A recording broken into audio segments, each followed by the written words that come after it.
Les deux côtés de la médaille. Un balado sportif avec Laurent Dubreuil et Marc Durand. Les deux côtés de la médaille, édition numéro 20, 20e épisode déjà depuis juillet 2024. Et avec moi, Laurent Dubreuil, athlète olympique, champion du monde. Salut Laurent.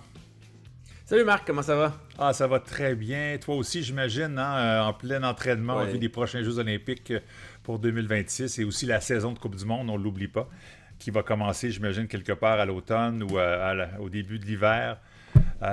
Comment tu te sens là, maintenant dans le compte à rebours pour les prochains Jeux? Je me sens très bien. Honnêtement, on a commencé l'année d'entraînement. Mon niveau était à mon plus élevé pour commencer une saison. De toute ma carrière, on mesure, évidemment, j'ai pas fait un 500 mètres encore. Là. On n'est pas dans le spécifique, on est dans l'entraînement plus général, mais des trucs qu'on mesure en salle de musculation. J'ai fait mon meilleur saut, en fait mon deuxième meilleur saut à vie, mais c'était ma première journée d'entraînement de l'année. J'étais déjà mieux que j'avais une fois dans ma vie, j'ai sauté plus haut. Là. C'était vraiment incroyable. On capotait un peu. Là. C'était, au début, Jonathan Pelletier-Ouellette, notre préparateur physique, dit là, attendez-vous pas à vos meilleurs scores, on les prend pour monitorer, pour suivre votre progression, pour voir votre niveau de fatigue. Puis là, les autres du groupe sautent, puis là, moi, je saute, puis là, j'avais sauté, c'est un saut comme un saut vertical, les mains sur les hanches, puis j'avais sauté 64 cm, mon meilleur, c'est 65, fait que c'était comme, wow, OK. Tu sais que tu pourrais participer peut-être au jeu de l'Arctique, il y a une discipline comme ça. Ah ouais, bon, je serais peut-être bon, mais est-ce que j'habite assez au nord, au combienième parallèle? Je ne sais pas, si tu as des descendances inuites aussi. Ouais, là, c'est ça. Non, moi, Laurent Dubreuil, c'est très français. Là. Ça passe. Non, ça passerait pas, je bon. pense.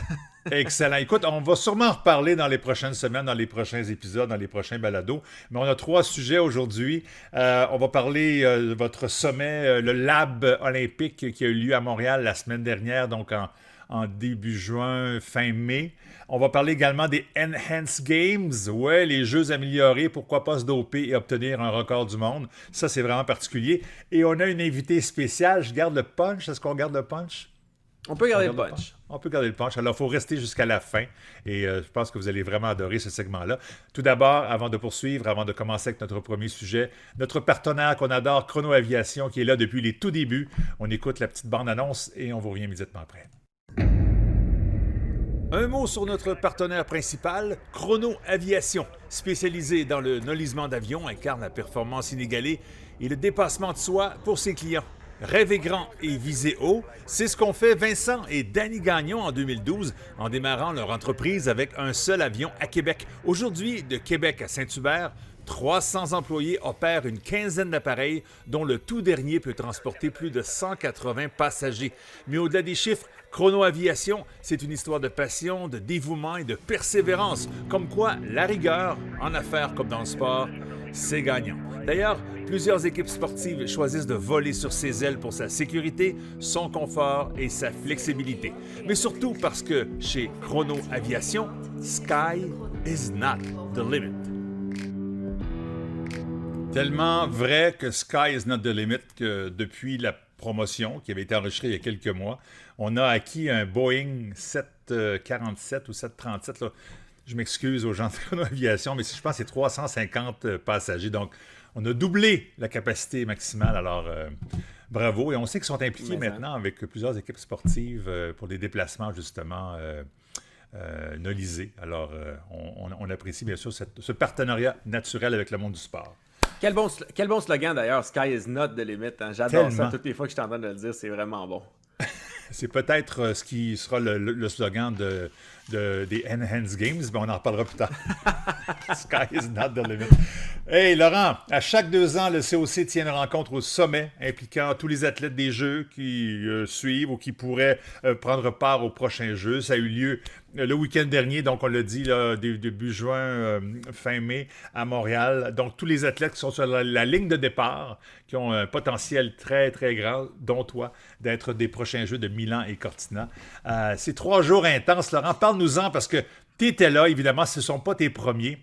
Qu'est-ce qu'on fait pendant ces 3 journées-là lors de ces rencontres au sommet?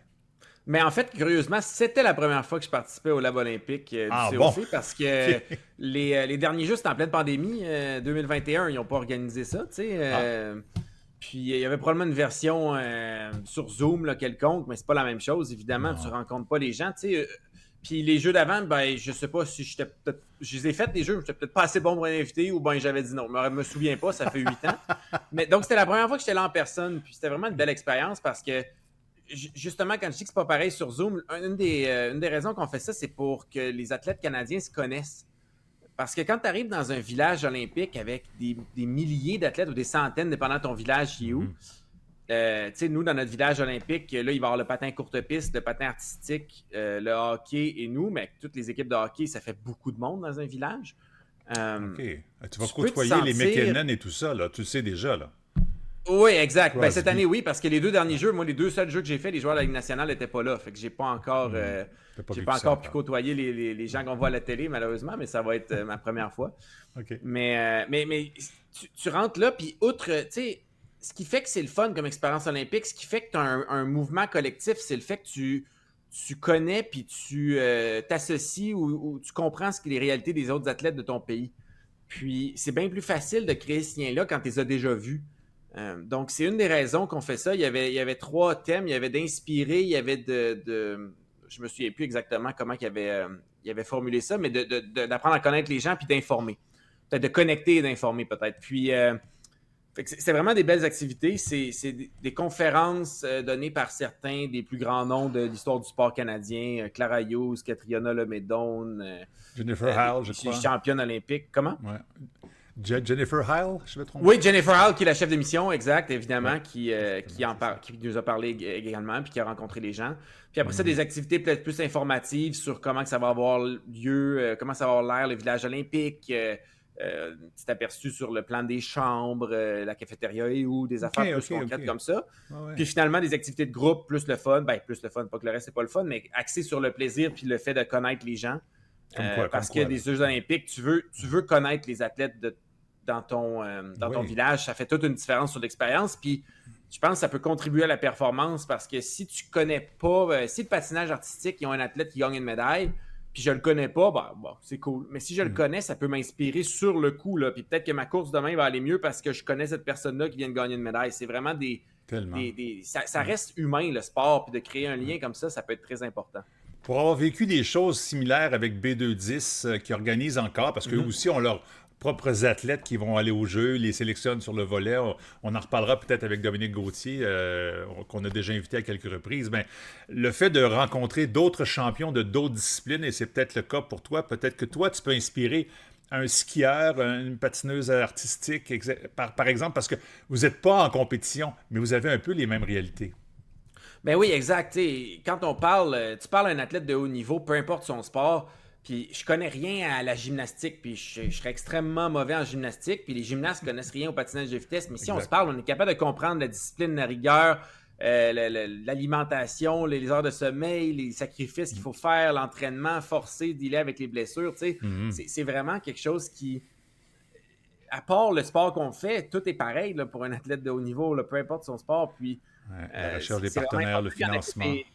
Exact. Le financement, ben oui, les réalités financières, le financement de kit. Fait que, j'ai participé également à un événement similaire, la retraite de B210, qui était plus en fin avril, avec d'autres athlètes que finalement j'ai revus à cet événement-là, puis au Lab olympique. Puis c'est vraiment des belles occasions de rencontrer, d'échanger. Puis si tu ressors de là, tu sais, au nombre, il y avait peut-être une dizaine de conférences ou d'ateliers. Ça n'en prend rien qu'une qui t'inspire pour que ça ait valu la peine d'y aller. Là. Exact. Qu'est-ce que tu as retenu de ce séjour-là, entre autres?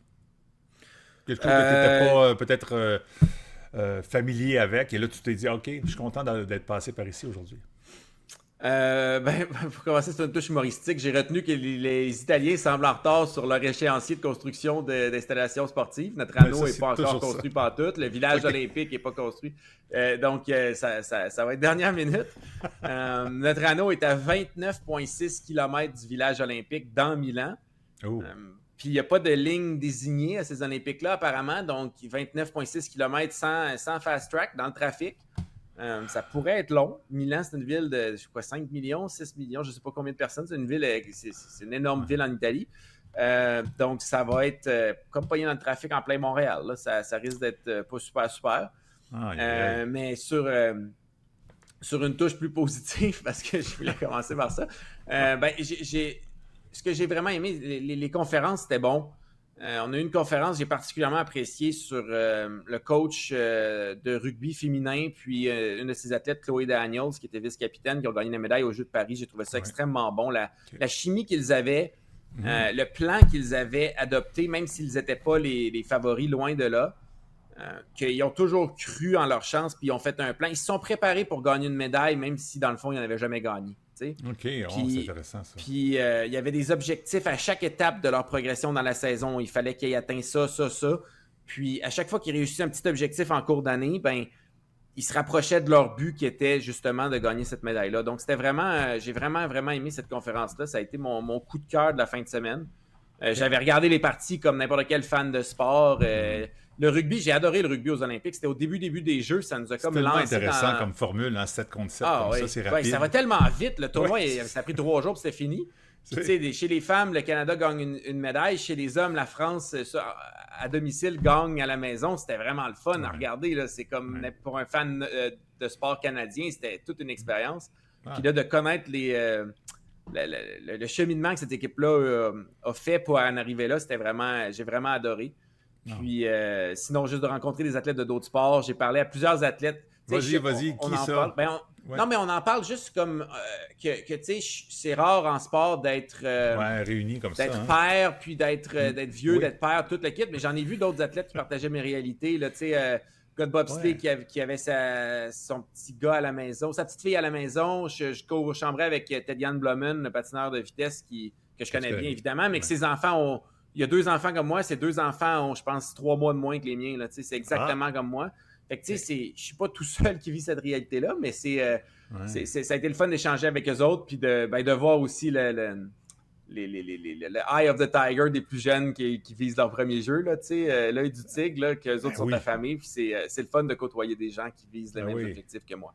J'entendais Aurélie Moisan, qui a 20 ans, qui sera à ses premiers jeux. Là. D'ailleurs, il y a eu plusieurs entrevues, on en reparlera. Mais effectivement, on t'a présenté, je crois que c'est une entrevue au 98.5, on t'a présenté comme le plus vieux athlète olympique des prochains Jeux. Je ne sais pas si c'est le cas, là. Je ne sais pas où l'information est passée. Peut-être au sprint, mais Ted-Jan Blommen, avec qui je co-chambrais, il y a 38 ans. Non, mais de tous les sports, là, c'était comme, tu sais, Crosby, il va être au prochain Jeu. Puis non, c'est ça, exact. Non, il y en a des plus vieux. Puis je veux dire, il y a des sports, tu sais, il y a assurément du monde en curling qui va avoir 45 ans. Là. Il y a des sports qui sont peut-être un peu moins physiques que tu peux être plus vieux. Là. Je suis vieux par rapport à mon domaine, qui est un sport de jeunes, on va le dire comme ça. Oui, mais tu l'as dit, là, tes résultats en saut en hauteur verticaux sont extraordinaires. Ça promet pour la suite des choses. Il faut garder le corps en santé pour les prochains mois, c'est sûr. Exact. Parlons rapidement de votre journée média. Évidemment, ça m'intéresse, ça m'interpelle. Je me rappelle d'avoir fait ça pour les Jeux de 2010, donc en 2007. Je me rappelle d'avoir rencontré Kalina Roberge, mais c'était... Écoute, ça devait être à Vancouver, parce que les Jeux étaient là-bas. Donc, je dis 2007, peut-être 2009, là, 1 an avant les Jeux, comme maintenant. Là. Alors, c'est une journée intense, j'imagine. Entre autres pour toi, qui était sans doute un athlète très, très en demande.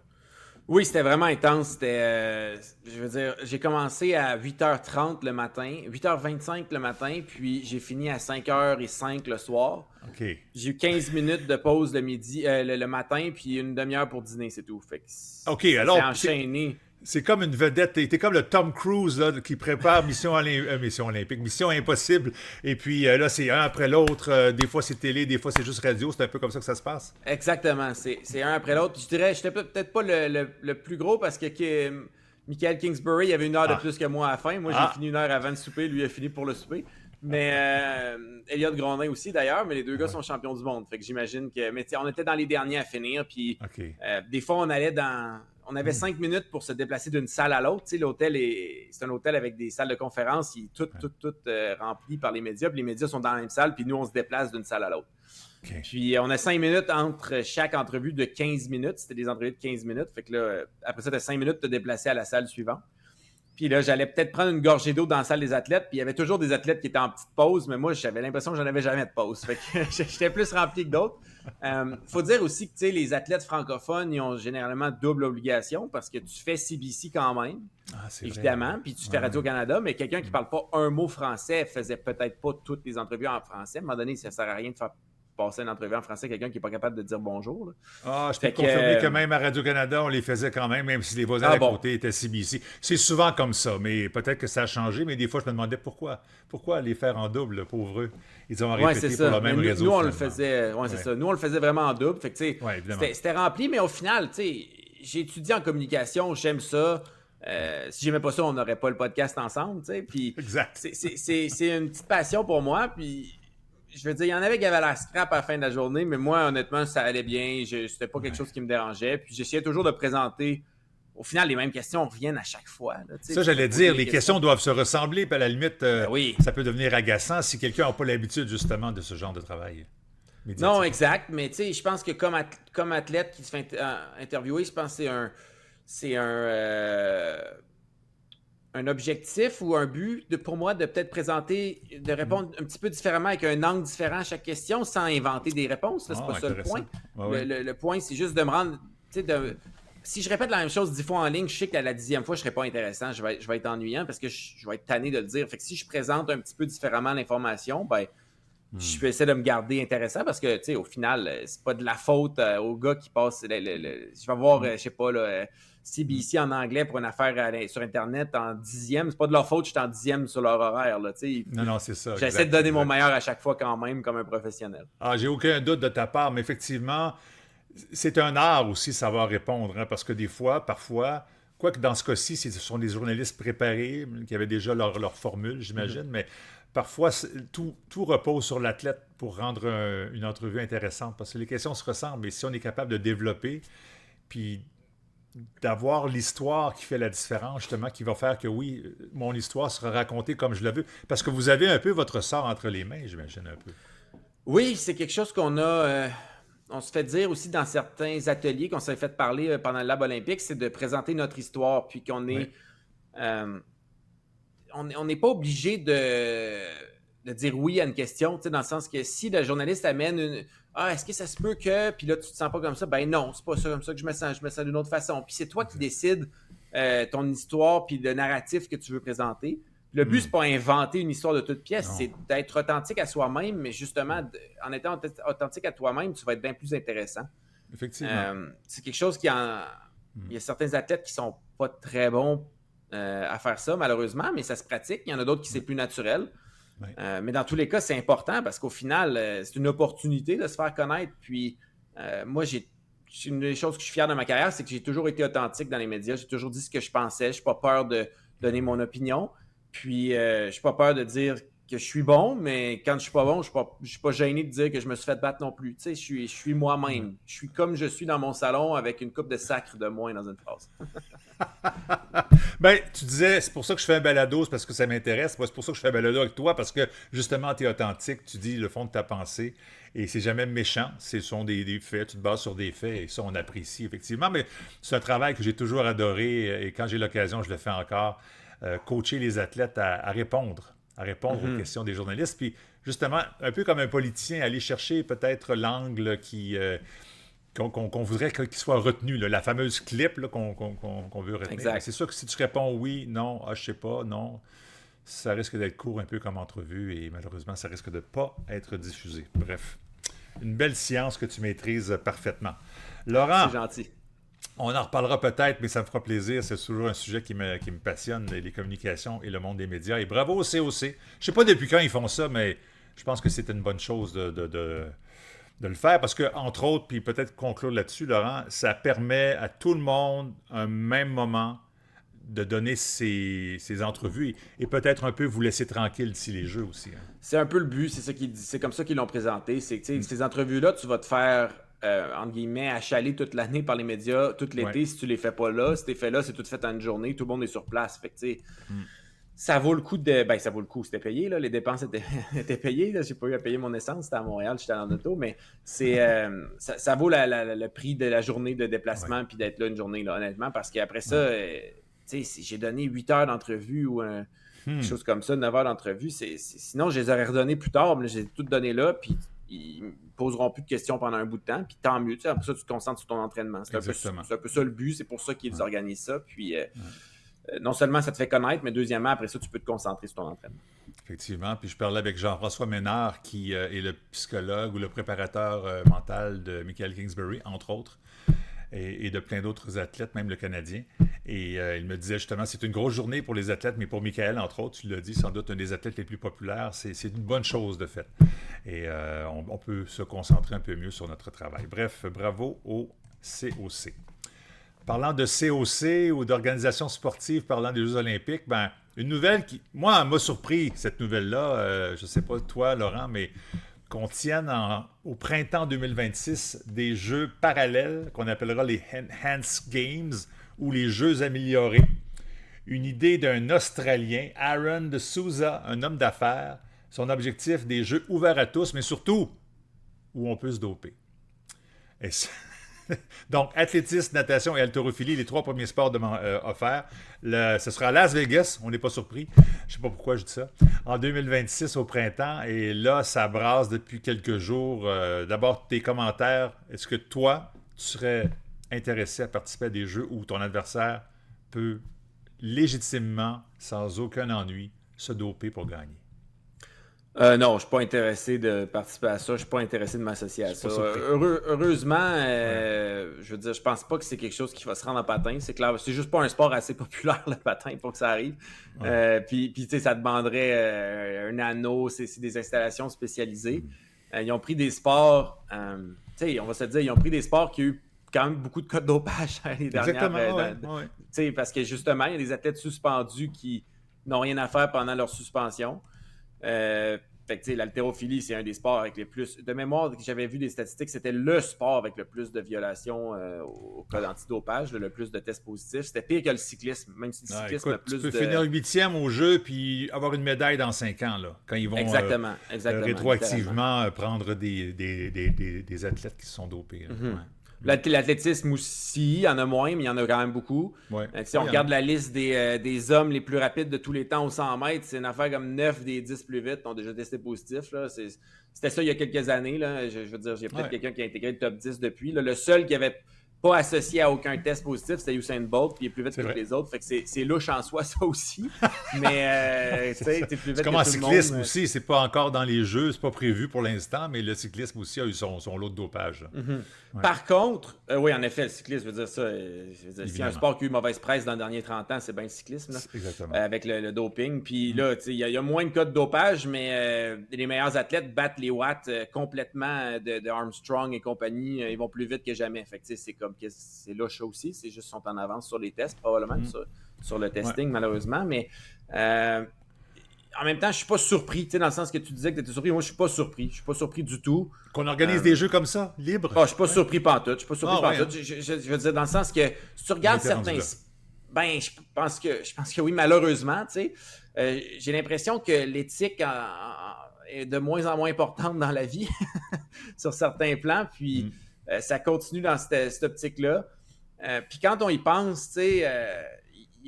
c'est pas un sport olympique, là, mais c'est quand même des athlètes, là, mais le culturisme, le bodybuilding, si on veut. Là.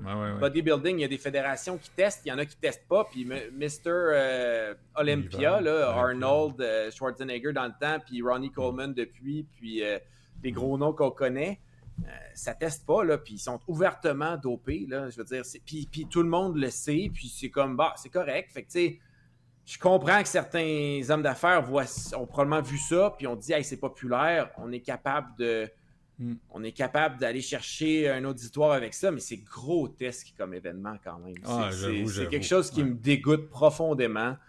Le sport à la base, c'est un jeu quand tu es jeune, puis comme athlète, on est des modèles pour les jeunes, puis là, tu sais, ouvertement dopé, quel mauvais modèle pour la jeunesse. C'est des produits qui sont dangereux, parce qu'une des raisons que c'est pas permis le doping, c'est parce que c'est dangereux pour la santé. C'est pas parce que c'est pas juste parce que ça aide, tu sais, dans le sens que ça aide de prendre des protéines mais ils ne nous empêchent pas de manger des protéines. On a le droit de manger du poulet. À un moment donné, ça aide de prendre certains... Il y a des médicaments qui sont permis. Mettons ma pompe pour l'asthme. Moi, je suis asthmatique depuis que j'ai 5 ans. J'ai fait 4 ou 5 pneumonies dans ma vie. Je prends ma pompe pour l'asthme, mais je la prends pas pour être meilleur en patin, je la prends pour vivre. Là. De la journée que je prends ma retraite, je continue à prendre ma pompe pour l'asthme. Je suis pas capable de fonctionner sans ma pompe. Là. Mais c'est permis. J'ai pas besoin de papier pour ça. C'est un médicament qui est permis. Le Ventolin, là, c'est la pompe bleue là, pour l'asthme. Là, que quand tu fais une crise d'asthme, tu prends le Ventolin. Sinon, ben, t'envoies à l'hôpital. Puis si t'envoies à l'hôpital, ils vont te donner du Ventolin anyway. Fait que, c'est vraiment le médicament pour l'asthme. C'est permis. Ce qui n'est pas permis, c'est les stéroïdes. Mais c'est pas juste parce que ça te rend plus fort. C'est des produits qui sont généralement dangereux pour la santé. L'EPO... Le PO, je me souviens même plus. Oh mon Dieu, c'est compliqué. Mais, EPO. Ouais, c'est long de même le nom, là, mais le PO, c'est ce que les pas. athlètes. C'est la dope par excellence des athlètes d'endurance parce que ça augmente le nombre de globules rouges dans ton sang. Exactement, c'est ça. Puis les globules rouges transportent l'oxygène à travers ton corps vers tes muscles. Fait que tu oxygènes mieux tes muscles, tu as un meilleur cardio. C'est littéralement ça. Mais le PO, ça épaissit ton sang, parce que tu as plus de globules rouges dans ton sang. Puis il y a plein de cyclistes à travers les années, puis de coureurs aussi, mais c'est des histoires qu'on a vues en cyclisme, qui sont morts. Ils sont morts à 25 ans parce que le sang était trop épais, le cœur n'était plus capable de battre, puis ils claquaient du cœur à 25 ans alors qu'ils étaient dans les humains les plus en forme sur la planète. Fait que c'est pas juste parce que ça aide qu'on les bannit, c'est parce que c'est dangereux. Ah ouais, il y a des athlètes qui ont raconté...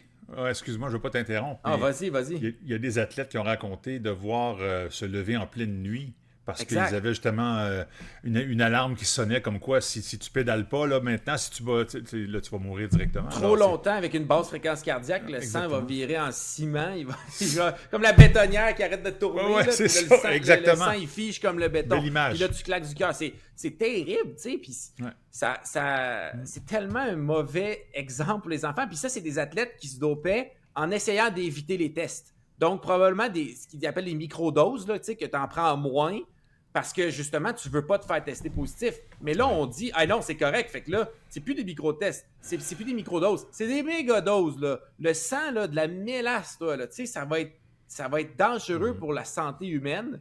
Puis c'est pas... Ils prétendent, on veut voir ce que le corps humain peut faire. Mais c'est plus le corps humain. C'est plus le corps humain quand c'est la dope. Tu sais, c'est la drogue qui te fait performer. C'est pas le corps humain. La meilleure performance humaine, c'est le meilleur humain propre qui l'a fait. C'est pas le meilleur humain dopé. Voyons donc, c'est quoi cette logique débile-là?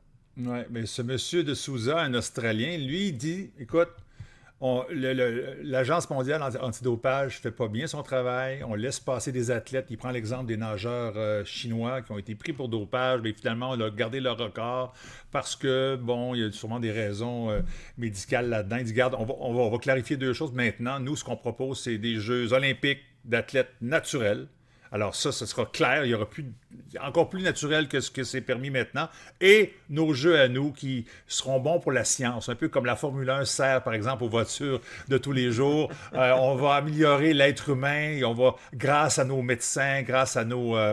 et on va pouvoir faire vivre les athlètes. Là, je fais une parenthèse là-dessus, mais il y a un nageur déjà ukrainien qui aujourd'hui déclare dans la presse que, écoute, mon rêve, c'est de faire les Jeux olympiques depuis l'âge de 9 ans. Je suis le champion du monde aux 50 mètres papillon. Mon épreuve sera aux Jeux, mais j'ai décidé que pour subvenir aux besoins de ma famille, je vais le prendre les millions qui viennent avec mon adhésion à ce groupe-là. Alors, il a décidé de passer du côté des Jeux Enhance et d'essayer de battre le record du monde en étant supervisé par des médecins pour la science, entre guillemets. Je comprends. Ouais. Je comprends ces arguments. C'est du bon PR qui dit. Le problème, c'est que les Jeux olympiques, ils ouvrent la porte à ça en étant, comme tu dis, comme il dit, en fait, en étant pas assez strict, puis l'Agence mondiale antidopage est en retard sur bien des gens qui se dopent. Ouais. Deuxièmement, les Jeux olympiques ne payent pas les athlètes qui gagnent les médailles, ce qui est aberrant, si tu veux mon avis. Absolument, c'est un autre dossier, mais tu as raison. Télé. Exact.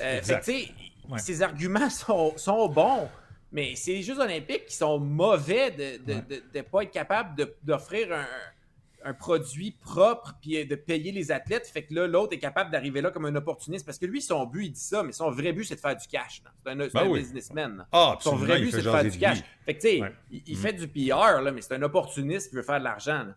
Mais si les Jeux olympiques étaient bien gérés, puis les athlètes dopés ils étaient vraiment mis dehors, puis les athlètes qui gagnent les médailles aux Jeux olympiques étaient bien rémunérés, comme les athlètes professionnels qu'ils sont, avec l'auditoire de millions, voire centaines de millions, voire milliards de personnes à la télé qui regardent les épreuves aux Olympiques, ben, il n'y en aurait pas d'Enhanced Games. Les Jeux olympiques sont mauvais. Ils sont mauvais, ils ne payent pas les gens, ils sont corrompus complètement. Puis, ça n'a pas de bon sens là, que tu gagnes une Coupe du Monde en ski alpin, tu fais 50 000 francs suisses, tu gagnes les Olympiques, tu fais 0. Hey, les Olympiques, ça engendre des milliards de dollars. Voyons donc que tu ne donnes pas d'argent aux gars et à la fille qui gagnent la descente aux Jeux olympiques. C'est que ça n'a pas de maudit bon sens. Ouais, mais tu sais comment ça fonctionne. Ils arrivent là. Ouais, c'est ça. Mais le CEO dit... Ouais, vas-y. Non, mais les Olympiques arrivent là, puis les Enhanced Games arrivent là, puis ils disent, ben, regarde, nous autres, on va les payer les athlètes, puis on va avoir un auditoire plus petit, mais on va être capable de donner de l'argent. Fait que, tu sais, c'est un genre de relent d'amateurisme, d'esclavage pas payé d'athlètes. Là. Tu sais, les athlètes, ils font pas d'argent avec ça, puis c'est aberrant avec l'auditoire que les Jeux olympiques ont, ça n'a pas de bon sens. Ouais. Puis, je veux dire, mais le CEO se défend tout le temps en disant c'est pas à nous à faire ça. Peut-être que ça se fait un mal pour un bien. Mais... Ouais, le CEO se défend tout le temps en disant c'est pas à nous à faire ça. Au nombre d'argent qu'il engendre, ça ouais, c'est ça. Ouais. On redonne au COC. Ça sert à quoi au CEO d'avoir... ça sert à quoi au CEO d'avoir des commanditaires et des droits TV si tu ne redonnes pas aux athlètes? Tu mets ça dans les poches à qui? C'est supposé être un organisme à but non lucratif. Là. C'est supposé être des bénévoles qui siègent sur le CEO. L'argent va où, là? Ben, ce serait une bonne question à poser aux gens du COC. Je sais que chaque pays reçoit un montant d'argent en retour. Je ne sais pas de quelle façon on fait la distribution. Et le gouvernement canadien, par exemple, donne des médailles, des sommes d'argent aux médaillés. Ça a été le cas sans doute pour toi lors des derniers Jeux. Oui, mais ça, c'est pas des gros montants. Là. Ah non, c'est ça. Puis il y a des pays qui donnent rien. La Norvège donne rien à ses athlètes. Puis le Canada, moi, j'ai eu 15 000 ma médaille d'argent. Je pense que c'est 20 ou 25 000 une médaille d'or. Mais l'Italie, c'est 100 000 euros. Puis le Singapour, c'est 1 million. Là. Fait que, tu sais, je veux dire... la Russie aussi, c'était beaucoup à l'époque. Ouais, il y en a qui donnent plus que l'autre. Puis, mettons, tu dis l'argent va il y a des rétributions. Mais quand les Olympiques sont attribués à la Russie, là, il y a une coupe d'argent qui va dans les mains de certains voteurs qui ont voté pour Sochi, on va se le dire. Ben oui, c'est Salt Lake City aussi. Puis non, effectivement, où il y a de l'argent, où il y a un potentiel, il y a de l'hommerie, et malheureusement, l'homme est imparfait, et le monde olympique l'est également. J'ai hâte de voir où ça va aller tout ça, Laurent, mais ça peut peut-être mourir dans l'œuf également, parce que déjà, on a dit aux athlètes en natation, si vous participez à ces jeux-là, c'est terminé pour nous. Et en athlétisme, ça sera la même chose, Sébastien Coe. Bonne affaire. En haltérophilie, je ne serais pas surpris qu'il y ait des gens qui disent « Non, on aime l'idée. » Il y a un nettoyage qui se fait depuis quelques années parce qu'ils ont vraiment eu peur. D'ailleurs, il y a beaucoup moins de catégories que par le passé. Là. On aurait dû, un peu comme la boxe, ils étaient sur la liste noire du comité olympique. Même chose pour la lutte également. Des fédérations un peu troubles, mais bon, voilà. Mais écoute, c'est un sujet délicat, difficile, mais on a un sujet le fun qui s'en vient, Laurent. Puis j'ai très hâte de présenter notre invité qui est d'ailleurs avec toi. On fait juste une petite pause, puis on invite ton invité avec nous. C'est bon.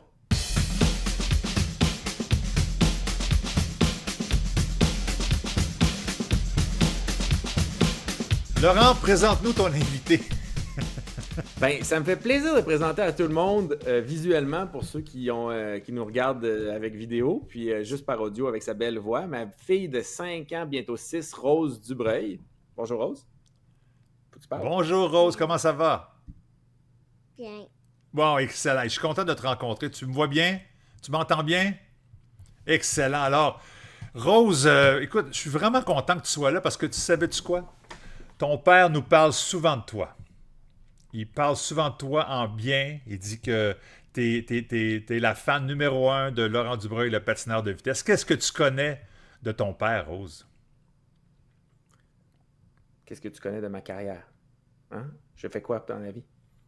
Patinage de vitesse. Exactement. Donc, ça, c'est une chose que tu as le privilège de voir à l'occasion à la télévision ou sur Internet?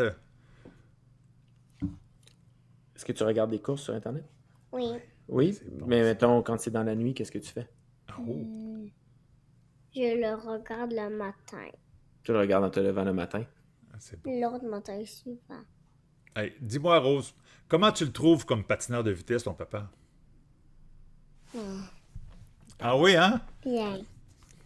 Mais des fois, est-ce que je gagne toujours? Non, je gagne même pas si souvent que ça, même. Oui, souvent. Souvent? Oui, mais très souvent. C'est qui le meilleur au monde? Jordan Stars. C'est Jordan Stolz, hein? Elle le sait, ça, elle le sait. Ouais, il est bon, J'ai une Jordan petite Stars, mais ton anecdote. père aussi. Ben oui, vas-y. J'ai une petite anecdote avec Rose. Hein? C'est Ok. drôle. Ça va la dégêner, je pense. OK. On allait au gala. On allait au gala de patinage de vitesse Québec. OK. Hein? Puis là, elle me demandait dans l'auto, pourquoi on s'en va là, papa? Je dis, ben, parce que c'est le gala de patinage de vitesse Québec, puis je reçois un prix. Hein? Je reçois le prix du meilleur patineur de l'année en longue piste. Puis là, elle m'a dit, au Québec. Puis là, elle m'a dit, mais papa, hein, quand il y a eu une Coupe du Monde à Québec, le meilleur patineur au Québec, c'était pas toi, c'était Jordan Stolz, il t'a battu. Puis là, j'ai expliqué que oui, mais il est pas canadien, il est pas québécois, il est américain. Hein?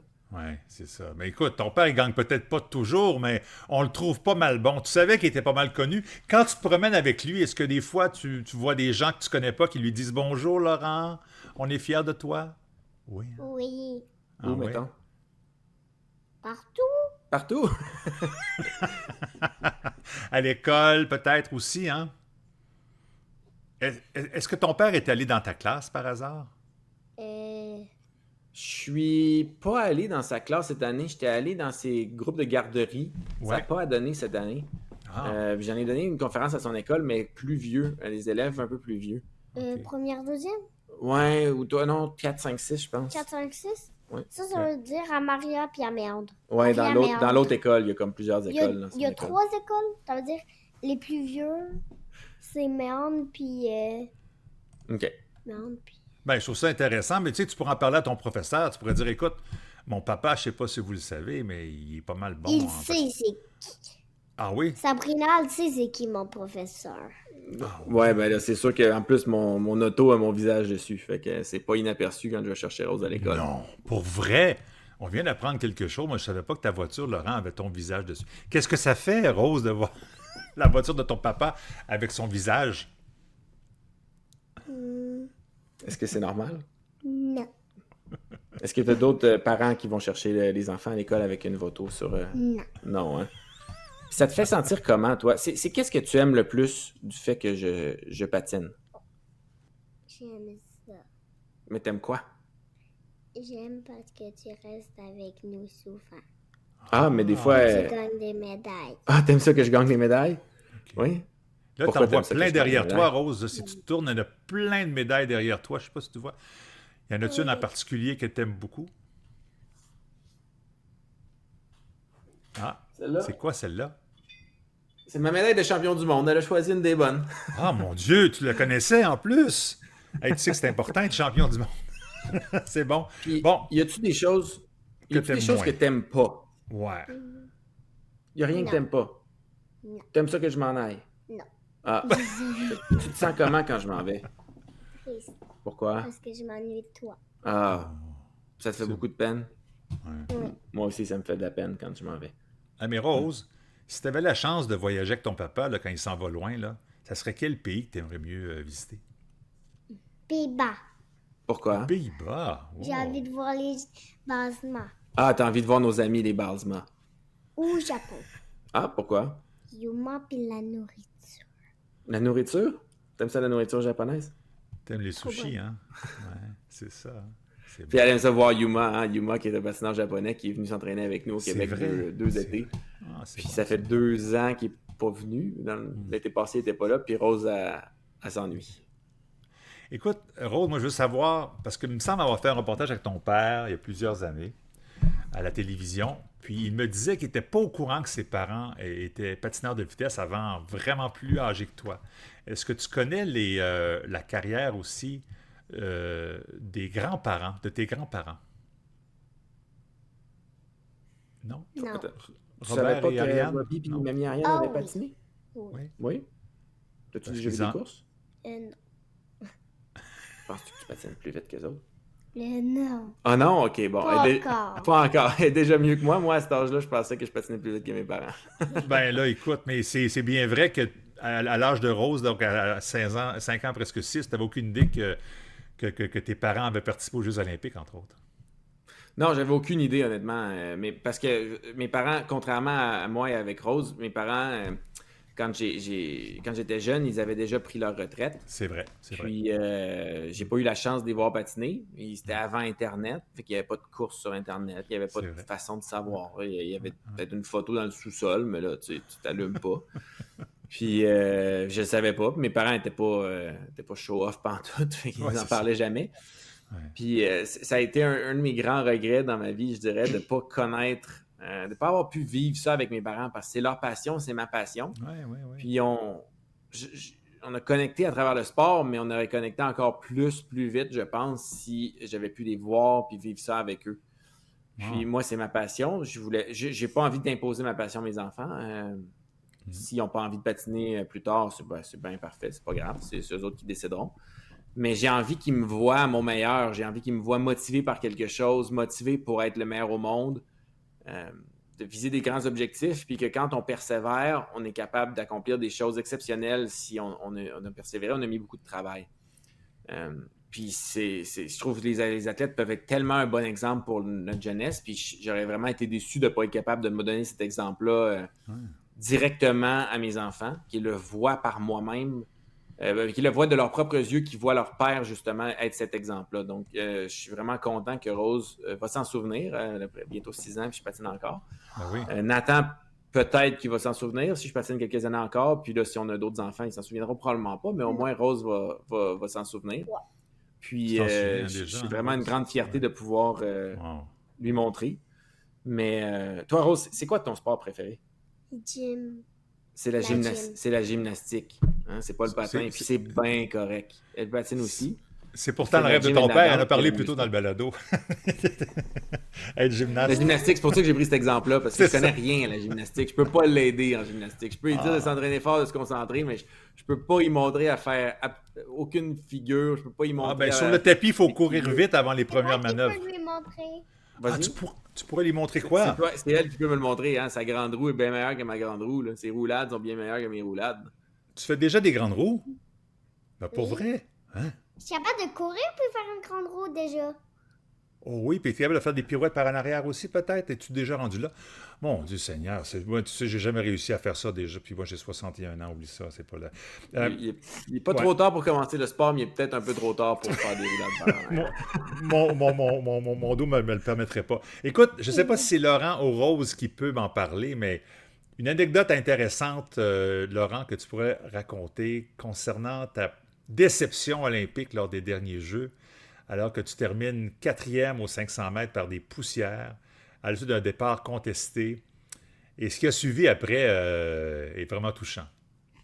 Oui, bien c'est ça. Après la course, j'ai fini 4e, puis j'étais un des favoris pour les médailles, ou même la médaille d'or. Aux 500 mètres, j'étais champion du monde l'année d'avant, la médaille qu'on a vue derrière, justement. Ouais. Puis, après la course, j'étais vraiment déçu. J'avais pas envie de parler à personne. Là. Je veux dire, j'avais envie qu'on me laisse tranquille, mais il y avait des caméras dans la maison chez moi, avec mes parents, mon frère, ma soeur, je pense, Rose, Andréane. Puis, c'est ça. Là, Rose. Puis, fait que là, je participais à, comme ils appellent ça, Friends and Family, je pense. Ils te mettent sur place, dans l'anneau, là, en public, puis ils te filment en train de parler à ta famille. Puis généralement, c'est parce que tu as gagné une médaille, mais là, ils choisissent d'avance chez qui ils vont être. Fait que, tu sais, là, ils pensaient que j'allais gagner une médaille, fait que là, c'est moi. Je finis 4e, j'ai pas envie de parler à personne, j'ai envie qu'on me laisse tranquille, certainement pas en public, tu sais. Ouais. Puis là, j'appelle, puis là, tout le monde est vraiment déçu, puis Rose, elle court partout. Hein? Tu courais autour de l'îlot dans la cuisine. Puis Rose, tu te souviens-tu de ce que tu m'as dit? Qu'est-ce que tu as dit, Rose? Non, hein, elle est arrivée, puis elle était tellement excitée, elle venait même pas me parler, tu sais, puis là, elle m'a donné « Hey, Rose, viens dire salut à papa. » Puis hey, « Bravo, papa, 4e, je suis fier de toi, je t'aime. » Puis ça m'a fait réaliser que ce que je disais tout le temps dans ce temps-là, ce que je dis, mais c'est si la personne que j'aime le plus au monde est pas déçue, est fière de moi, est heureuse dans la vie, elle m'aime, ben, c'est pas si grave que ça, finir 4e en sport. T'sais, même aux Jeux olympiques, même si tu gagneras peut-être pas jamais de médaille aux Jeux, ça c'était avant le 1000 mètres, fait que j'avais pas de médaille, j'avais pas encore de médaille aux Jeux, puis ça m'a fait réaliser, c'est ça que, c'est pas une question de vie ou de mort, pantoute.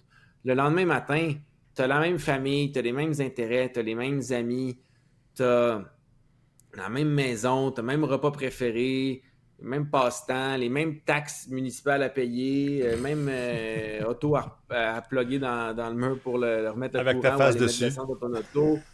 Faut que tu déblayes ton entrée quand tu reviens au Québec quand même, tu tournes le gazon l'été, puis que tu mettes du chlore dans la piscine. Tu sais, ta vie change pas que tu aies une médaille olympique ou non. Puis Michael Phelps, il a 28 médailles, il brosse ses dents le matin quand même, puis il met ses pantalons quand il se lève. Là. Tu sais, ça reste quand même un humain qui vit une vie humaine, même s'il est exceptionnel dans ce qu'il fait.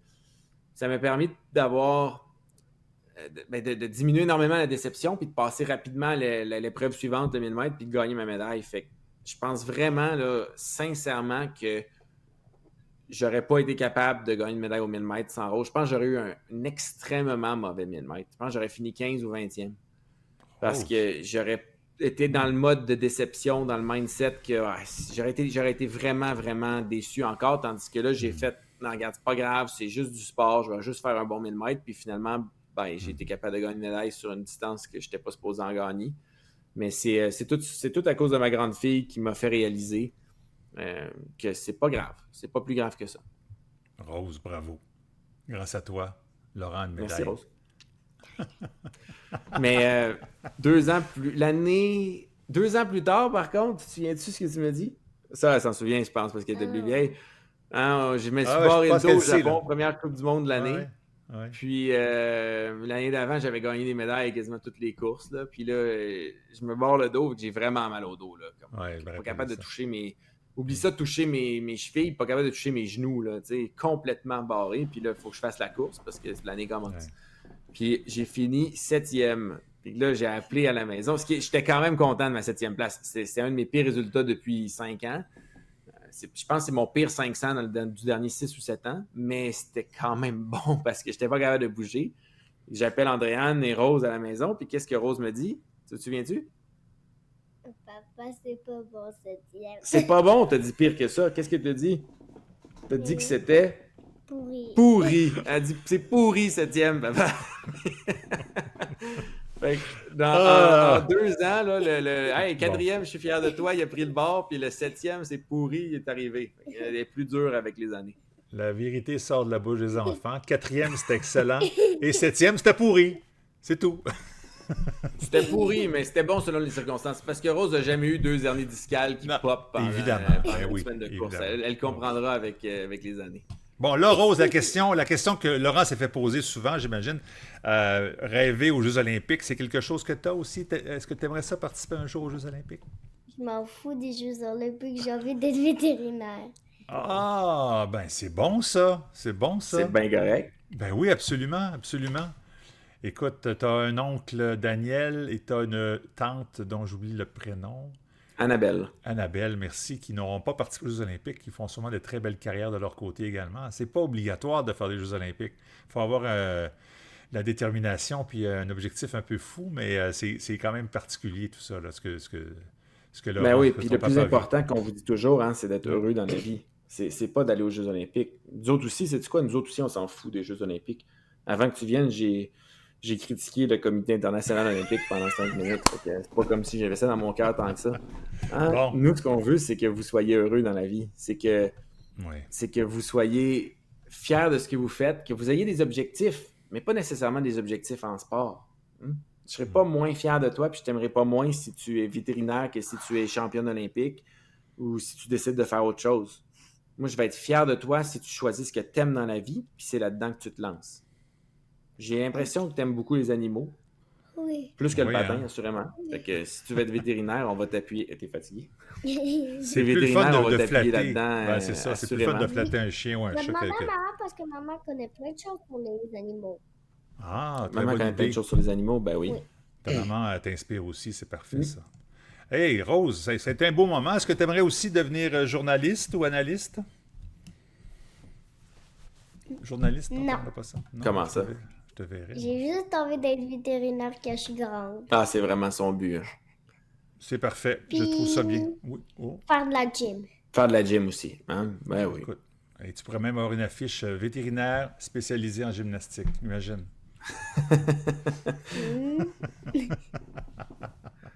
Hey, merci beaucoup, Rose, de ce moment. Puis je comprends que tu sois fière de ton papa. C'est beau que tu sois fier de ton papa aussi, parce que ton papa, il inspire beaucoup de monde.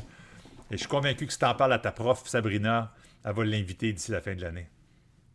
Ça me ferait plaisir de venir peut-être d'ici la fin de l'année scolaire. Moi, je pense que je vais terminer en disant, Marc, que depuis que je suis jeune, justement, comme je disais tantôt avec mes parents, que j'ai pas été capable de voir mes parents patiner.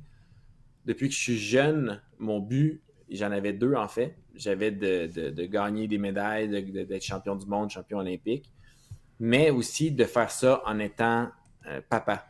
D'être capable que mes enfants se souviennent de ça. Parce que, puis c'était mon but, là, à un âge où je voulais pas d'enfant encore, là. Dans le sens qu'à 18-19 ans, je le savais déjà que je voulais patiner assez longtemps.